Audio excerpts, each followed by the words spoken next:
क्योंकि अगर आपको यही अभी नहीं पता कि जब आप स्वर्ग जाएंगे या नरक जाएंगे, तो क्या फ़ायदा उस बलिदान का और क्या फ़ायदा उस लहू का जो यीशु मसीह ने बहाया। आप तो फिर बाकी सब की तरह बात कर रहे हैं। आमीन। अब उसने तो दिया है, मगर क्या आपने लिया है? असली सवाल यह है, क्योंकि परमेश्वर का देना और हमारा लेना दो अलग अलग बातें हैं। जैसे परमेश्वर ने जगत से इतना प्रेम किया कि अपना एक लौता पुत्र दे दिया, मगर जितनों ने उसे ग्रहण किया, यानी यद्यपि परमेश्वर ने अपने पुत्र को दे दिया, फिर भी सबने उसको लिया नहीं, मगर जितनों ने उनको उसको लिया उनको अधिकार मिला परमेश्वर का पुत्र। ऐसे ही परमेश्वर ने पूरे चर्च को, अपनी देह को, जो परमेश्वर की संतान है, उनको सांपों और बिच्छों को रौंदने का अधिकार दे दिया। मगर अगर आपने उस अधिकार को लिया नहीं, तो जिंदगी भर दुष्ट आत्माएं आपको फुटबॉल बना के रखेंगे और आप नहीं समझेंगे कि क्या हो रहा है, क्योंकि आप उस अधिकार में नहीं चल रहे। क्यों प्रभु ने आपको अधिकार दिया? कई लोग कहते हैं अरे प्रभु को जो करना है प्रभु को करते हैं। अगर परमेश्वर को ही सब करना था तो आपको अधिकार देता ही नहीं।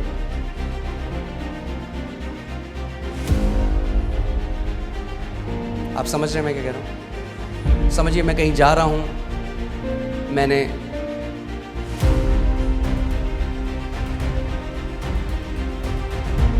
अपने स्टाफ में किसी को बुलाया और मैंने बैंक से बोला कि मैं इस बंदे को अधिकार दे रहा हूं चेक साइन करने का। तो जब ये चेक साइन करेगा, आप वैसे ही क्लियर कर देना जैसे मैं चेक साइन करता हूं। और मैं चला गया और 6 महीने में बाद आ रहा हूं, ऑफिस बंद है, वो भूखा पड़ा हुआ है, कह रहा सैलरी नहीं आई। मैंने क्यों? कह रहा नहीं, मतलब अधिकार तो आपके पास है ना चेक साइन करने का। मैं भाई मूर्ख, तेरे को दिया तो था, चेक साइन करना था ना। परमेश्वर ने हमें अधिकार दिया है।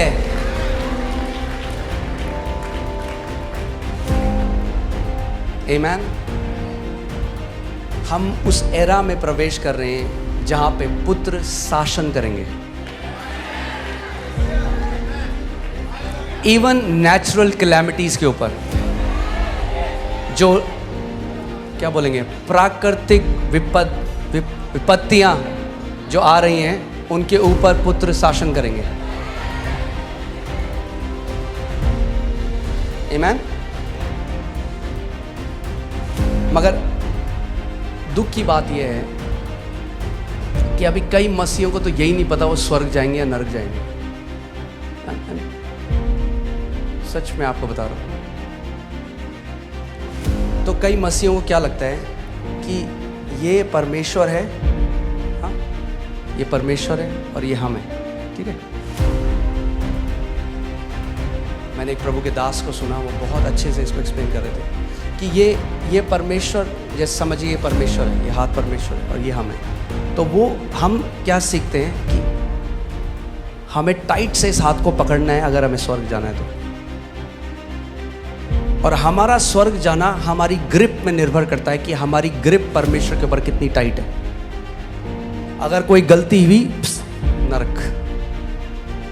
फिर जिंदा हो तो दोबारा तौबा करो, पकड़ लो, फिर पकड़ लो, फिर छोड़ दो, फिर पकड़ लो। ये सुसमाचार नहीं है, ये करप्टेड सुसमाचार है। अगर हम ही अपने आप को बचा पाते तो हमें किसी उद्धारकर्ता की जरूरत नहीं थी। आप अपने सेवियर नहीं हो। अपने पड़ोसी को बोलो, आप अपने सेवियर नहीं हो। भरोसा उस ग्रिप में नहीं है जो मैंने परमेश्वर को पकड़ा है।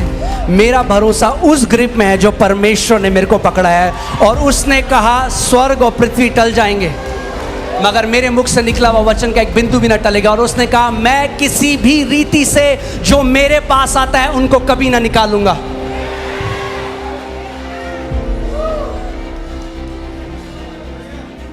अगर स्वर्ग जाना हमारी ग्रिप पे होता, सब नरक जाते।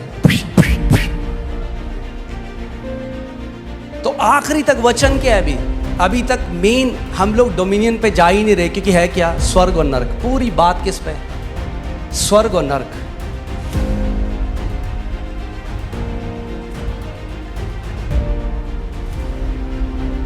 क्या मैं ये कह रहा हूं कि हम कैसा भी जीवन जिए?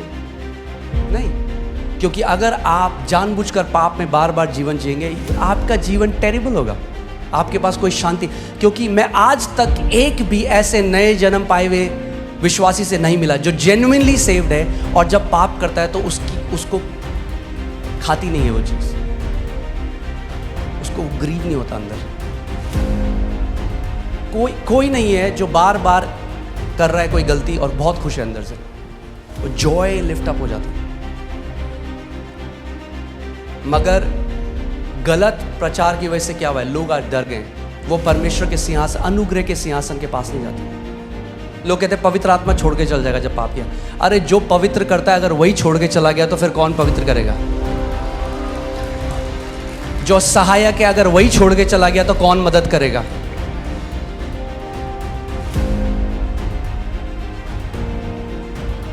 समझ रहे हैं आप मैं क्या कह रहा हूं? अगर प्रभु को पता है कि हमें सहायक की जरूरत है, इसीलिए पवित्र आत्मा दिया। ये ऐसा है, हम डॉक्टर बड़ा पेट में दर्द हो रहा है, डॉक्टर पहले पेट में दर्द ठीक कर, तब आ मेरे पास चल। पवित्र आत्मा दिया ही इसलिए गया कि जब हम उसकी अगुवाई में चलें तो वह हमें पवित्रता की तरफ ले जाएगा। हमारे विचारों में, केवल हमारे कपड़े और बाहर में नहीं, विचारों में, दिल में। आमेन। सो एक बारी क्या हुआ, यूएस में एक एक्सपेरिमेंट चल रहा था। हॉट एयर बलून जो होते हैं, जो गुब्बारे, हॉट एयर बलून आप सबको पता है। और गलती से शायद कुछ एक्सीडेंट वहाँ पे हुआ और वो जो जिसने उसको नीचे रोका हुआ था वो तार कट गई और उसके अंदर कुछ जो सोल्जर्स थे वो तार उनके पाँव में फंसी और वो ऊपर जाने लग गए और वो ऊपर तक चला गया। एक सोल्जर गिरा, उसकी मृत्यु हो गई। दूसरा गिरा, जो तीसरा था वो लटका है। जो पहले और दूसरे थे उन्होंने 10-10 मिनट में छोड़ दिया, क्योंकि आप कितनी देर टंग सकते हैं कहीं पे। मगर जो तीसरा था वो देख रहे हैं, 10 मिनट हो गए, 20 मिनट हो गए, आधा घंटा, 1 घंटा, 2 घंटा। वो कह रहे क्या ग्रिप है इस बंदे की। तब उन्होंने एक प्लेन को भेजा, बड़ी मुश्किल से उस बंदे को रेस्क्यू किया। तो जब वो नीचे आया तो लोगों ने कहा कि भाई क्या ग्रिप है तेरी, 2 घंटे तक तूने छोड़ा नहीं। कह रहा मेरी ग्रिप नहीं है, वो रस्सी ऐसे बंधी हुई थी, रस्सी ने मुझे नहीं छोड़ा। ये है सुसमाचार, परमेश्वर ने आपको पकड़ा है, आपने उसको नहीं पकड़ा।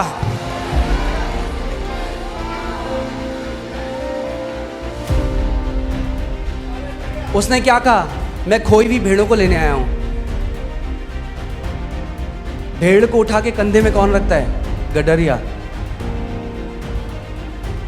जब उसने उसको निकाल दिया, वहां से घर तक ले जाने की रिस्पॉन्सिबिलिटी भी गडरिए की है।